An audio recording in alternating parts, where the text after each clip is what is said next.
Welcome to the Spheres of Spirit with Nancy Myers, aka the Lady of the Light. Nancy will discuss the everyday magic and wisdom of spirit which surrounds each of us, waiting to be discovered. She will share some of her remarkable orb photos, proving that our angels, guides, loved ones in spirit, and even pets surround us and guide us in our physical world. During this episode, Nancy will discuss one of the many spheres or aspects of spirit available to us based on her orb photography. She will also share a special channeled message from her guide, Leonini, and do an oracle card reading to help guide you along your personal spiritual adventure.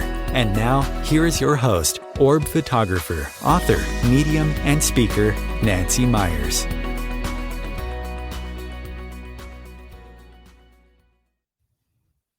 Hi there. I am your host, Nancy Myers, and welcome to the show. Last week, I just returned from a trip from Portugal, and that's what I'm going to talk about tonight. But unfortunately, a nasty cold bug hitchhiked with me on the way home. So please forgive my voice. If I have to cough, I ask for your pardon, and I will do my best to get through this and not have my voice fail me. So I went to Portugal and, I go on these tours all over the world. And this particular tour was arranged by a gentleman named Freddie Silva. And Freddie Silva is an incredible researcher, author, documentarian. And the purpose of the trip was entitled Uncovering the Secrets of Templars and the Megaliths of Portugal. We visited some amazing sites and I had some pretty amazing experiences. So why would I go on a trip and follow the Knights Templar? Well, it started on my very first trip. And that trip I was with my husband and we went to Scotland. Now, I didn't go to Scotland. I had never even heard of the Knights Templar. This was very early on in my journey. And I went because I was following a book by Catherine Ann Clement and Claire Hartzung, which was Anna, grandmother of Jesus. And so we went to the sacred sites. So the Templars kind of made their presence known to me. I wasn't looking for it. So I could almost say that the Templars have followed me. I haven't followed the Templars. So who are the Knights Templar? I'm sure you have all seen the images of them in their white tunics with their red crosses. They were knights with their lances and flags and on their horses. Well, most people think that the Knights Templar started in Jerusalem in about 1118. And their purpose was, or what they did, was they escorted pilgrims, travelers back and forth and protected them so that they wouldn't get robbed or attacked by highwaymen. Kind of true. Freddie's research has shown, and he's found the documents, that originally there were 9 knights. And they went to Jerusalem, and they didn't escort, these 9 knights didn't escort pilgrims. They locked themselves up, or they sequestered themselves in the Temple Mount, and they did excavations. So if they were there, who was doing the escorting? Well, some say it was a branch or a different sect called the Knights Hospitallers, and they were kind of the warriors and the crusaders. But these original 9 men showed up in Jerusalem, and they were given a wing of the palace, of the royal palace, that had originally been part of the Jewish temple. And then that's how they got their name, Temple, Knights of the Temple, Knights Templar. But why would the king, who just met these 9 people, give them access, full access to the palace, and let them excavate. What kind of knowledge did they bring there? What did they say to this king? What did they find? Well, it is said that in these excavations, they found Gnostic rolls, papyrus or whatever it was written on animal skin. And what did these say or detail? It talked about the true meaning of resurrection. And we're going to get more into that as I moved along on this journey. After they found these rolls, these 9 knights then quietly packed up their belongings and left.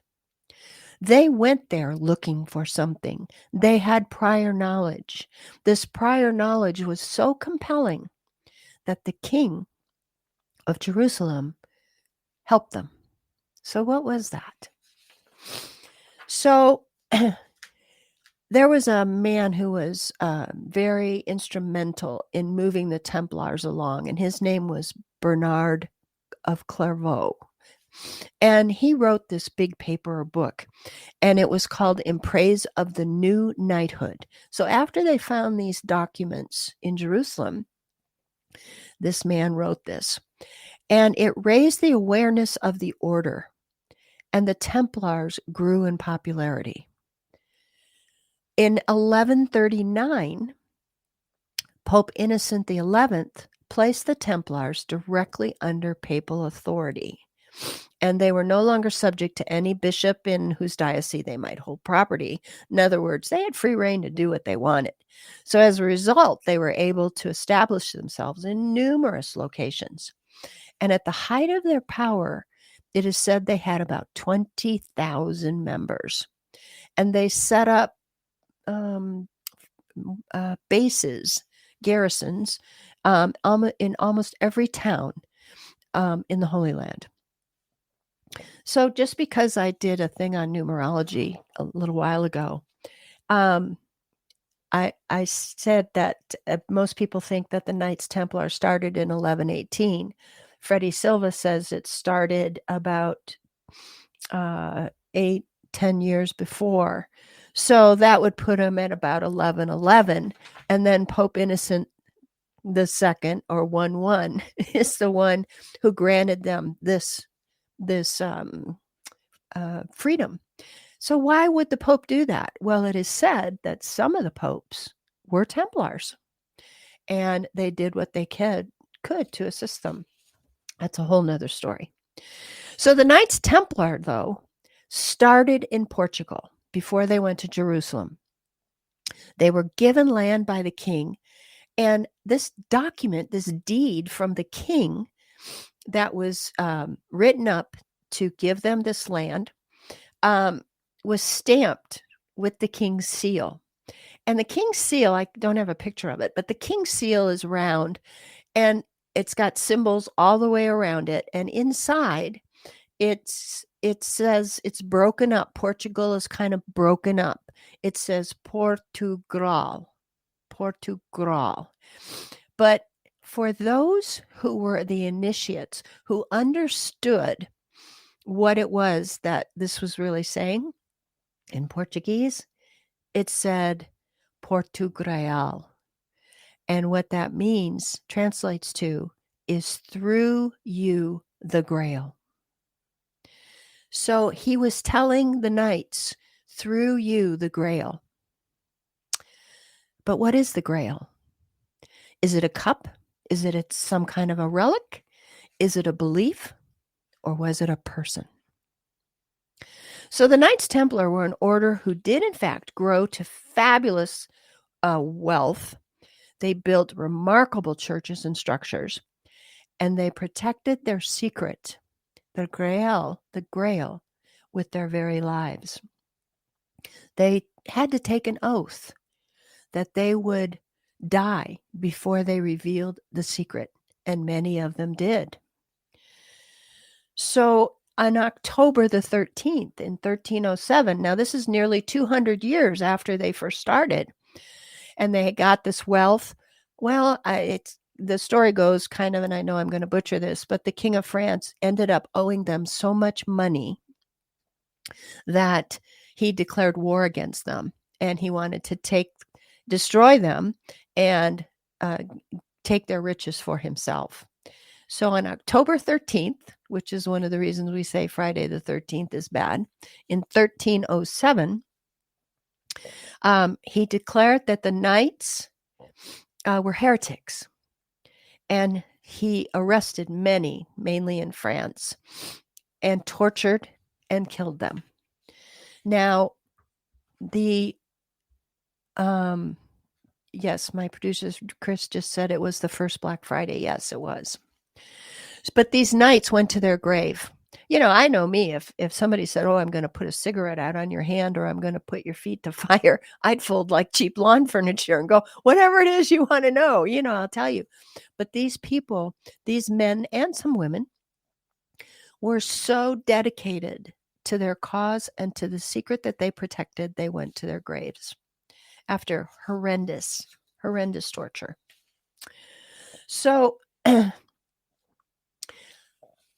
now, I just told you that the Knights Templar got up to 20,000, and some people hear the story that Prince Philip captured the Knights Templar and dissolved them. Well, he didn't get all the knights. He got several hundred, maybe 1,000, but they were all over. And so, what did the knights do? They escaped. Many helped them. They disbanded and reformed under different names, and we're going to talk about that in a minute. So the King of France did not succeed in ending the Knights Templar. So in 1319, after all this, the knights were cleared of all charges in Portugal, and the Pope John the 22nd, who was also called a Templar revivalist, supported the Templars and renaming them to the Knights of Christ. So again, here's another Pope who was a Templar. I find this fascinating because what I'm going to talk about in a little bit goes against everything that the church stands for, but yet these popes helped the Templars. So in 1740,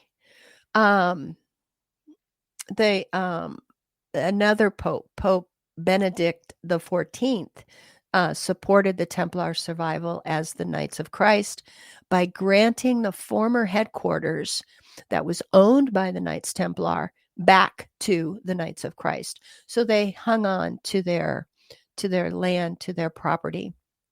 There's the Knights Templar owned and had structures on the most amazing places in the world.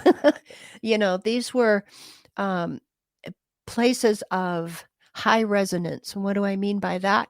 It's where the telluric currents of the earth met. It's where water always was present. It's where perhaps other ancient temples were built upon. And the Knights Templar knew this, and they knew how important this was. Important to who and why, and we'll get into that too. So that's kind of a really brief, very small history of the Templars. If you want to really dive into this, because what I'm going to talk about is my experiences here with the Templars and my pictures, I highly recommend you look up Freddie Silva, Silva. He has a wonderful book called The First Templar Nation.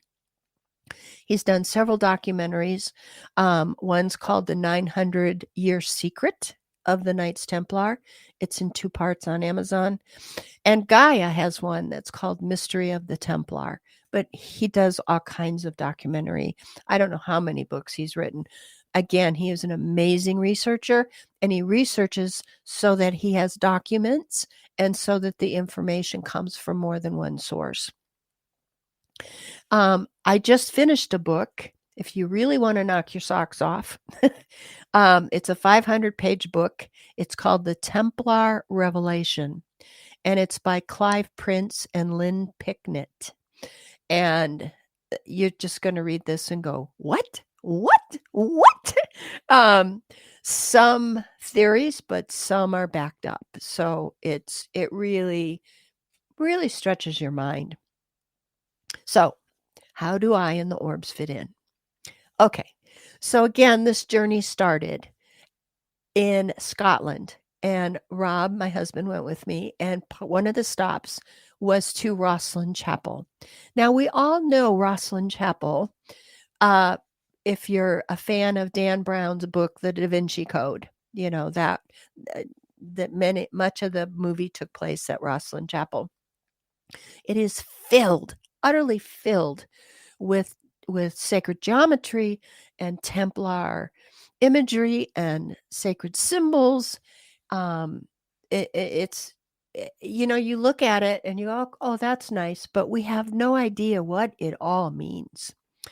So my husband was there's a crypt that goes down under the chapel. Now they call it a crypt, but some say that was like initiation area. If you go down there, the acoustics are incredible. In fact, many choirs go down there and record. And we were a small group, and there were some amazing singers, and so they started to sing and chant when we were there. And it was like a whole choir of angels joined us. The acoustics were just incredible. So after we did that, I took a picture. Rob, my husband, was at the front at the altar, and I went, oh, I'm going to take a picture. So Chris, if we can bring up that first picture. And there he is. And he's bent over. He's trying to read something on the little altar. But I'll draw your attention to the orb that was next to him. And now this was, again, very early on in my orb photography. And I was thrilled to get this orb. And it was the only one I got down in the crypt. But I thought how interesting that it was right next to my husband. Now, so for those of you who have read my books, you know that I always refer to my husband as my knight. And I often tell him, thank you, Chris, for that. I often tell him, you didn't have a choice. You got assigned to me. You have to protect me. That was your life contract. Sorry about that, but I'm glad you're here. So after we left there, we went to another church. And it was, they called churches in Scotland kirks. And this church that we went to was originally built by the Templars in the 12th century. But the current ruins were built by the Knights Hospitallers in the 1300s. It's called the Old Kirk in the village of Temple. So in Gaelic, it was known as Baal Men Troduck. That's what the village, and I know I'm just destroying that in Gaelic, but it means the town of warriors. So this was the first area that the Templars went to and quote unquote set up shop. And in 1128, David I, the Scottish king, granted the land to them. They just, here, you have this. It's amazing that so much was given to them, right? And the Templars made this little village, this little church area and the surrounding village, their main place that they operated out of. So we got to go there, and you can't go in now, but when we went, we could go into the ruins. We went in the ruins. My husband was there.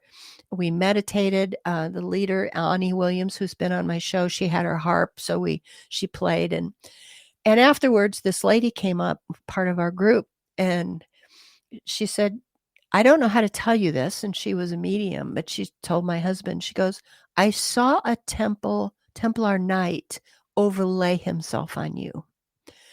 Again, this was really early on in both our spiritual journeys, so we really didn't know what to make of that. But anyway, so we left there, and we went back to Ember, and we were breaking up for lunch, and my husband and I went to this little pub, and we're sitting there talking. He goes, hold your hand out. And I said, why? He said, hold your hand out. And I said, okay. So I held my hand out and he went like this and he dropped a rock or a stone in my hand. And I went, what is this? And then I looked at it and I gasped because this rock that he just randomly picked up is a miniature replica of the church that we were in. I get goosebumps every time I tell this story. He didn't know that until I pointed it out. You can see the windows, you can see the shrubs, you can see the archways, and it's only like maybe the size of a quarter. Now, we're not supposed to do that, you know, but he picked it up on the way out. It wasn't inside the church. So I said, okay, I'll keep it. And maybe by that time it was too late anyway. We couldn't go back. But what are the chances that he's going to pick up this rock that is a miniature replica of the church of the first church in Scotland of the Templars? So that was kind of my introduction to the Knights Templar. So now I'm going to go again. The Knights seem to, kind of follow me. And I went to Malta. Now I went to Malta because I wanted to see. The tour guide told me, she was a friend of mine. She goes, Nancy, Malta has more megalithic structures and stone circles, kind of like Stonehenge, than any place in the world. And you can go in there and you can touch them. And so I said, oh, I'm coming. I want to go in there. What I didn't realize was the connection of Malta to the Knights Templar.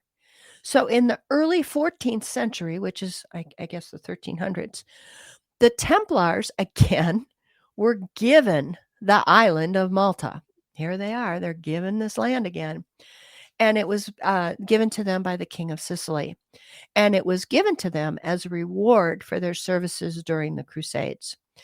So if you look at the Malta flag, I mean, it's even very similar to the Templar cross, red and white.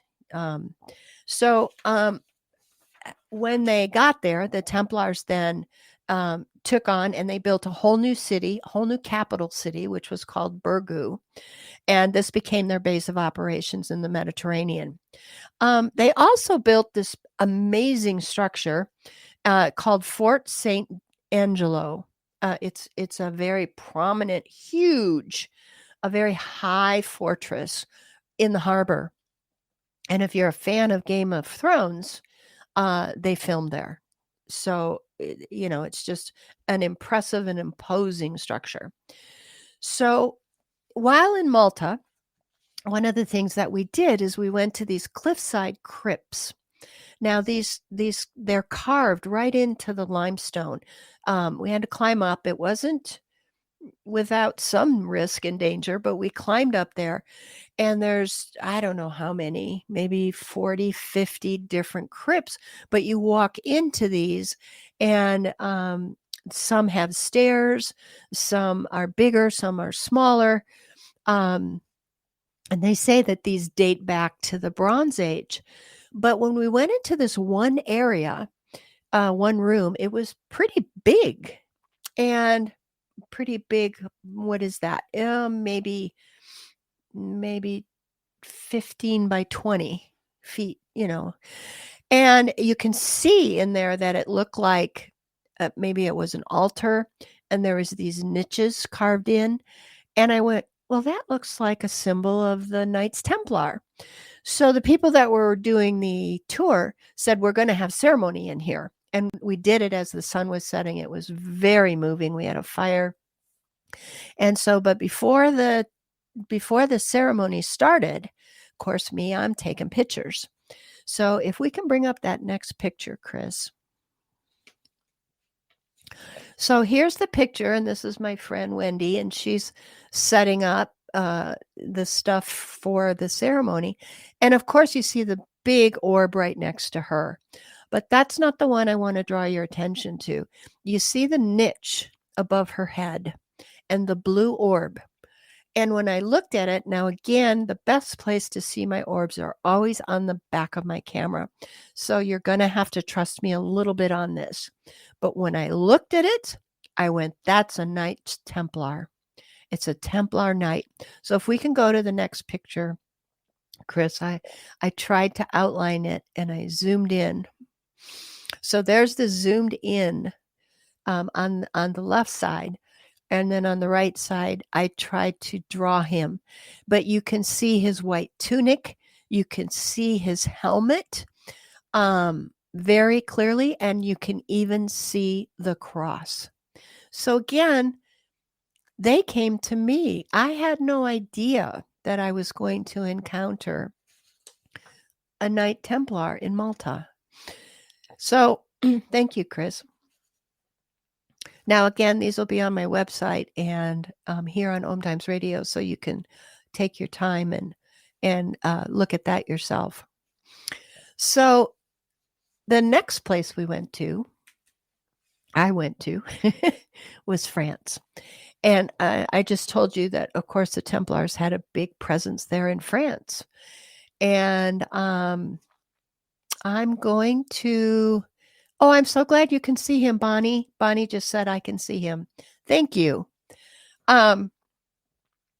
So what I'm going to do is I'm going to break here, and then I'm going to talk about France, and I'm going to talk about then Portugal.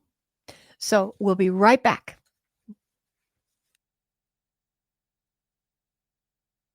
OMTimes TV.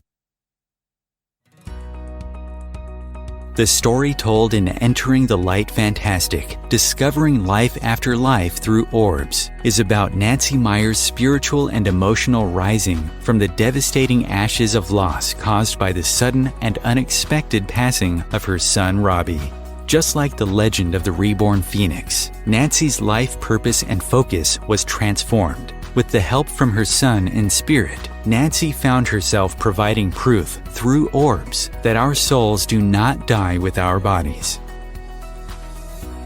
In her second book, Encircled by the Light Fantastic, A Deeper Journey into the Light with Orbs, Nancy continues chronicling her path of gaining spiritual knowledge and expanding acceptance of what is possible, while traveling to many sacred and ancient sites around the world. She shares these experiences with you along with her photographs of remarkable spirit encounters.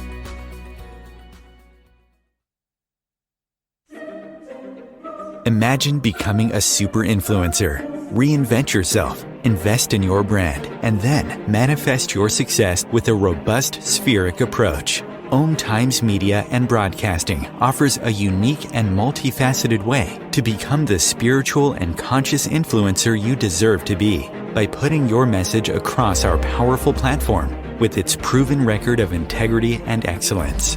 Through our produced shows, OMTimes offers the opportunity to become a social media TV personality, a radio show host, an OMTimes magazine columnist, and a syndicated podcaster, all in one shot.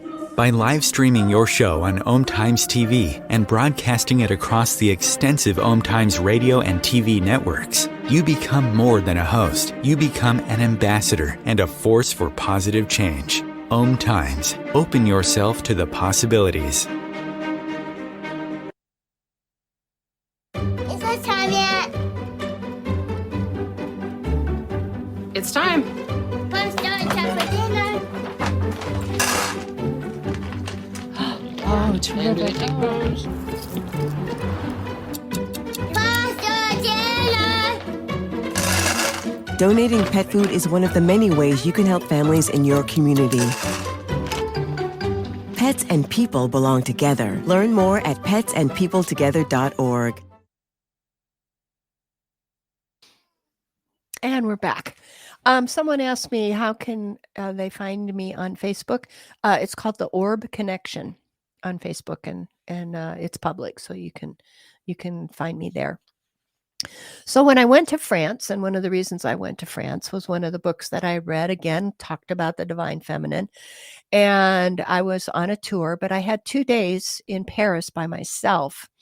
And there's a very important cathedral called the Cathedral, and it has an amazing labyrinth.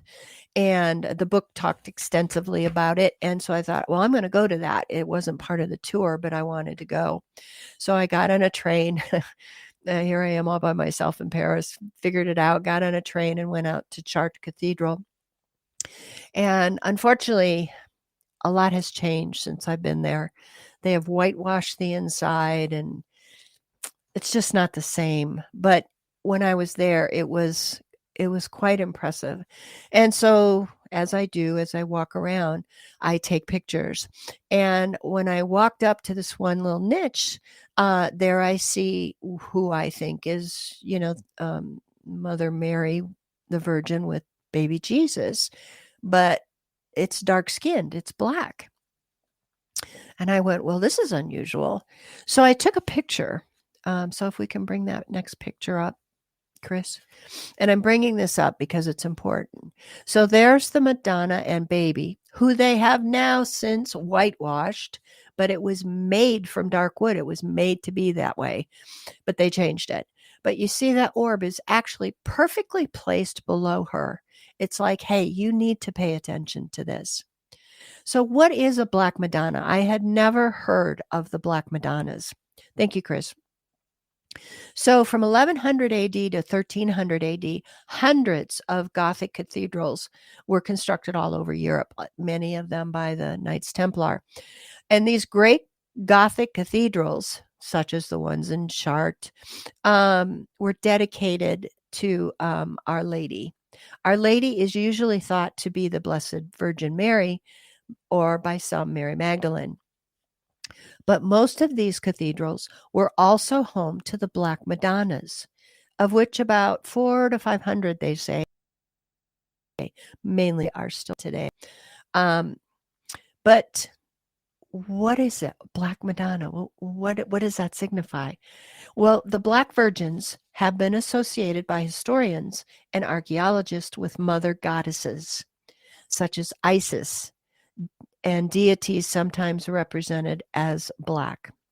Historically, Isis of Egypt was the first recorded appearance of a Black Madonna. The Black Madonna is often associated with the concept of the divine feminine and is seen as a powerful symbol of the mother goddess. Now, here I'm standing in Chartres Cathedral, which was built by the Knights Templar, and in this church, and it's filled with Templar symbolism and sacred geometry. And in this church is the Black Madonna. I found out later that several of their churches housed Black Madonnas. And the Black Madonna, it says, goes back to Isis, all the way back to the divine feminine, one of the most powerful goddesses of Egypt, Isis. So who was Isis? According to the only ancient Roman novel in Latin to have survived in its entirety, it is called The Metamorphosis of Apuleius. Isis speaks, and here's what she says. I am nature, the universal mother, mistress of all the elements, primordial child of time, sovereign of all things spiritual, queen of the dead, queen also of all the immortals, the single manifestation of all the gods and goddesses. When the Isis cult comes up over and over and over again in the research with the Knights Templar, and the Isis cult was very active during Roman times. It was based on the Isis cult all the way back to Egypt. But if I had to explain it to you, it's more like, we think of the pagans or the Wiccas as being nature worshipers. And that's kind of what it was.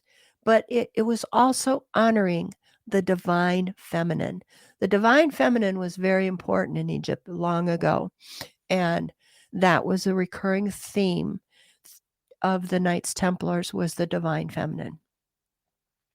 So I wanted to tell you something about, and it was about our spirituality, and it was about the ritual of resurrection. So we're going to talk more about that in a second. But here's something that I read and I thought, wow, this is really something. This puts in a nutshell kind of how the church ended our spiritual link to the universe.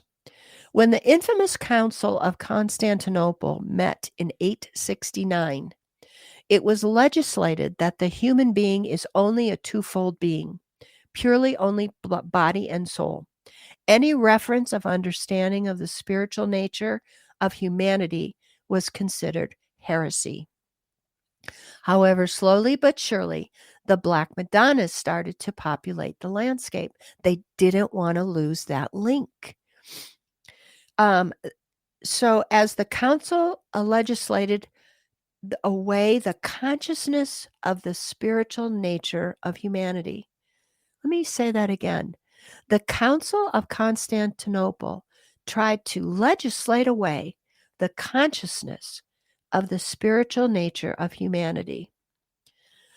I just found that kind of upsetting.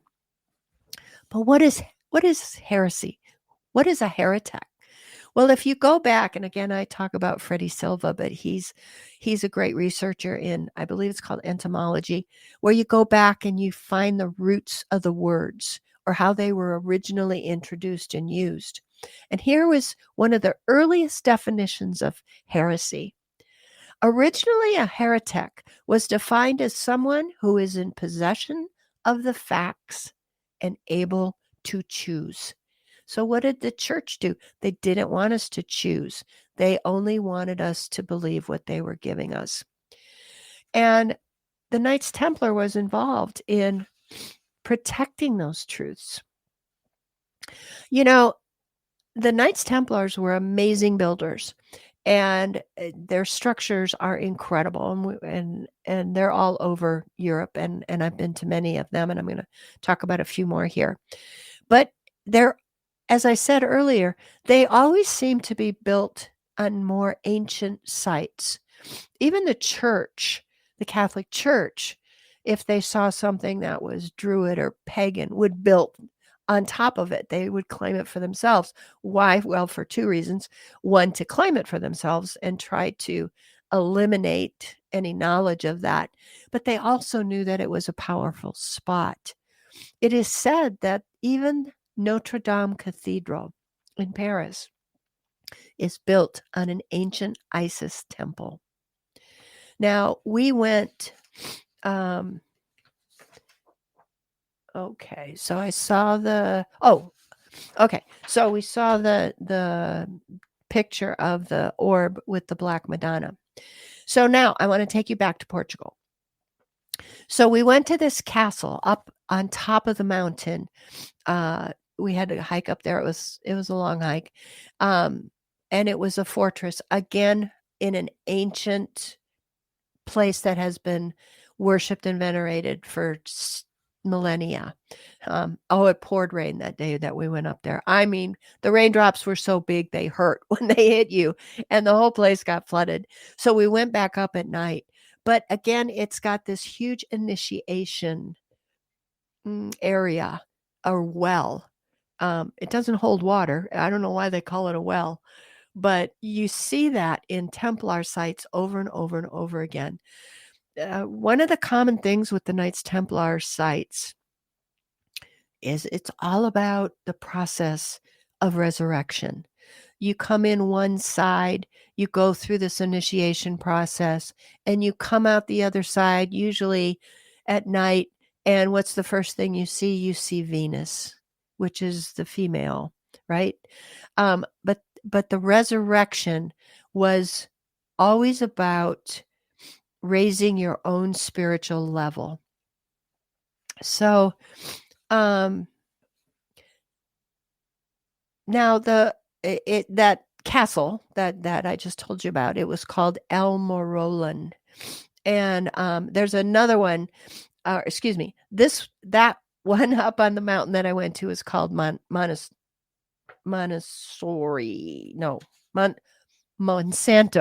Sorry, I'm horrible with names. We went to another one. We had to take a boat ride, And this again was a very important site for the Templars. And you can see it's a fort, it's a castle, and there's a date over the door, which is 1129. But when you walk into the center of the court, you can tell that something else existed here. And you even see a chair, a throne, if you will, carved right into the rock. And Freddie told us this was built again on the site of an ancient Isis temple. I found it fascinating first that the Templars did that. But the second thing that I found fascinating was there's so many temples to Isis throughout Europe. So, next we went to this estate. This is an amazing place. It's called the Quinta de Regaliaria, and it's in Sintra, Portugal. And it's about a 10-acre site, has amazing histories. It's always kind of been in the hands of the Templars or protected by someone for the Templars. But recently, in recent history, in 1893, it was bought in auction by a Freemason, and his name was Cavalho Monteiro. And so he took over the grounds. The grounds are incredible. There's water features, there's gardens, there's a huge castle, there's two kinds of churches, there's initiation areas. But it's always you come in one side and you go out the other. So this Cavalho Monteiro refurbished everything. And he also built this church. And it's not very big. It's maybe 20 by 15. And we couldn't go in it, but we could look in it. But outside, the carvings and the alchemical symbols and the symbols that are associated with the Templars. A lot of Templar sites, when you go, they have pine cones. What's the pine cone represent? The pineal gland. They have green men. If you know what the green men are, they're like faces that have like leaves coming out that represents many things, but one is a connection to nature. They have all their symbols, their sacred geometry. And so I peeked in there. Now, I have to tell you, the divine feminine was protected and revered by the Knights Templar. That's part of the secret that I'm going to tell you at the very end. But they thought that Mary Magdalene, even though that's not her real name, it's more of a title. We don't know her name. It's been lost. But that she was very important. You've heard that Mary Magdalene was the apostle to the apostles. And in this church, if we can bring up the next picture, Chris, you can see that they had a painting done where Jesus is crowning Mary Magdalene. That says a lot. Not only was she the apostle to the apostle, but anybody who holds the crown is usually the one in charge, right? So, can we go to the next picture there, Chris? The other way. There. Now, over the doorway, when you look up, is this symbol in the plaster of the archway. And there you see the triangle with the eye of Horus, the third eye. You see it over on top of the Templar cross. So, I've done things on the eye of Horus before, but the triangle is one of the most simplest and most powerful shapes. It is a perfect symbol of balance and harmony. Pointing upwards, it symbolizes our elevation to a higher consciousness towards the ultimate goal of enlightenment. And that's what the Templars were all about.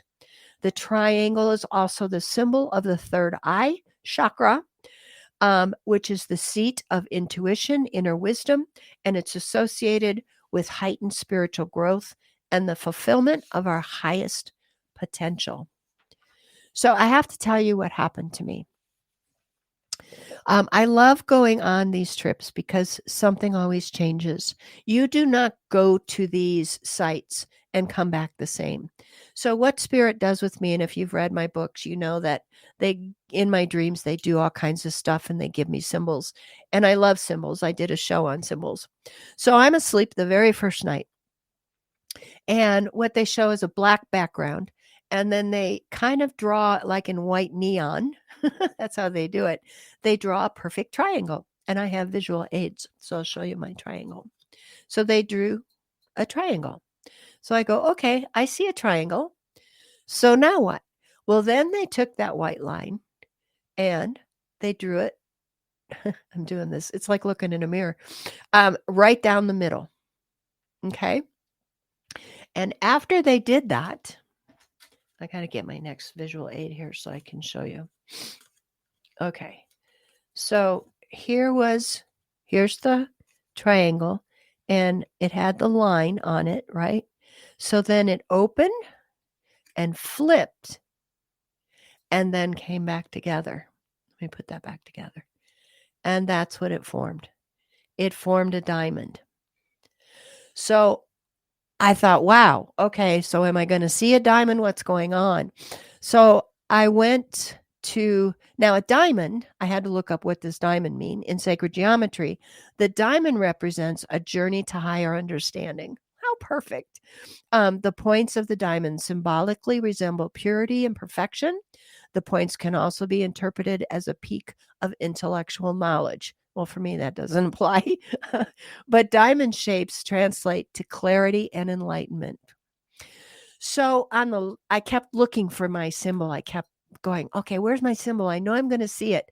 And I asked everybody, have you ever seen a symbol like this? And, with the Knights Templar? No. Well, on that same 10-acre site that, is amazing, there are 2 what they call initiation wells. And they are amazing. And the first, Chris, if we can bring that up. Oh, the next picture, that one right there, that was also in Malta. And that was on the back of a statue of a knight. So again, you had the triangle with the eye. So I just wanted to tie that in, that this was something that the Templars believed in greatly. So if we can go to the next picture, Chris. So this was the initiation well, and you can see, yes, I did capture a lot of orbs in there. You walk downstairs in a circular pattern, and there's these niches in there, these alcoves, and there's 17 of them. 17 is a very important number to the Templars. So this particular well, when you get to the bottom, there's a tile or a marble or whatever design of the Templar symbol and all that. And I can just imagine the knights walking down, down and down and down and down. Maybe they sang, maybe they were blindfolded, who knows? And what was in these 17 niches? Was it their counterparts urging them on? I don't know. But you started at the top and then you walked down. So the next picture shows you once you get down and look up, if we can go to the next picture, Chris, that's what you see. So that's from the bottom. So it's quite impressive. And this again was built by the gentleman who bought the land in auction back in 1893, who was a Freemason. So there is another well on this property that not a lot of people go to, and they call it the unfinished initiation well. Well, I don't think it's unfinished at all. I think it was purposely built like that. So if we can go to the next picture. So here is the well, and you can see it's totally different. There is no way to come down from the top. You enter it through tunnels. And that is really indicative of so many of the Templar sites, is you come in one thing on one end, you walk through a tunnel, and you come out on another. Sometimes it's feet, sometimes it's miles. but it's always about the resurrection, always rising up. So when we were in the quote unquote unfinished well, we did the chant and we're talking, and then all of a sudden I looked up and I gasped and I went, there it is. So if we can go to the next picture. Do you see the diamond? Purposely built, purposely, and it was right above my head. And so what did the diamond represent? A journey to higher understanding. That's what these initiation wells were. They were all about the resurrection. So thank you, Chris. When I saw that, I just went, oh my gosh, spirit is amazing. So what was the Templar secret? I'm going to maybe ruffle a few feathers here, but this was their secret. Their secret was that Jesus was a mortal and that his life had been, I don't want to say, kind of manufactured to an ancient story. And this ancient story was told over and over and over and over again throughout time, because there's like 23 other what they call godmen who had the same experience of being symbolically nailed to a cross on a winter solstice, and after 3 days rose from the dead. 23 different stories before Jesus. They also say that Jesus was married to Mary Magdalene and that they had children. Some say 2, some say 3. The bloodline, the Templars, and those before them that they protected was not Jesus's, but it was Mary Magdalene's, the divine feminine, which was traced all the way back to Isis. That is what the Knights Templar protected. They believed that Mary Magdalene was the high priestess of the Isis cult. And this cult, by the way, was also, I don't want to say worshipped, but people like Socrates, Plato, Leonardo da Vinci, they all understood this and were part of this. But back then with Jesus, John the Baptist was going to take his ministry of this cult and expand it. Now, as we all know, John the Baptist had his head cut off, unfortunately. So Jesus was a disciple, according to the Knights Templar, of John the Baptist, and so he took over. That's quite a secret. And you can see that if that information came out, what it would do to the church's grip on people. So Freddie Silva says, what if the understanding of resurrection is false? That it was once the highest initiation performed in mystery schools around the world as far back as 8000 BC. That a suppressed gospel described it as something to be experienced by the living, not the dead. That it involves an out-of-body journey to the other world and back. The prominent scholars and initiates, like Socrates and Plato, described it as the pinnacle of one's spiritual development. Now, if you want to see more on this, he has an amazing documentary, and it's called Otherworld. Some places take you someplace else. Ancient temples and other sacred sites were designed to generate a unique resonant environment where the laws of nature are harnessed and amplified. That's why the Templars built their temples or rebuilt on these sites. They knew the power that it held. So I know I'm running out of time, but there's another documentary of Freddie Silva's, and it's called Sacred Space and the Healing Power of Resonance. So how much time do I have, Chris? Do I have time to read my Leonini message? Do I have 2 minutes? Help me. I have a minute and a half. Okay. So I've been sick, so I haven't been able to channel Leonini, but I have one that I've done before. She showed me a stairway to heaven. Is there really a stairway to heaven? In a sense, yes. The staircase laid out before you that rises in front of you seems to extend to infinity and disappear. You are able to take one step up each time you demonstrate compassion when caring for others, in loving others, in putting others first, in understanding others' difficulties, in having tolerance of others different than you. You may take a step up each time you do not judge, and with each decision that you make for the greater good. Each prayer that you send for the betterment of someone else, for the forgiveness of someone else, you take a step up. It is not actually to heaven that you ascend, but to a higher frequency, a higher vibration. The staircase looks as if it disappears because it heads to another dimension, a higher dimension.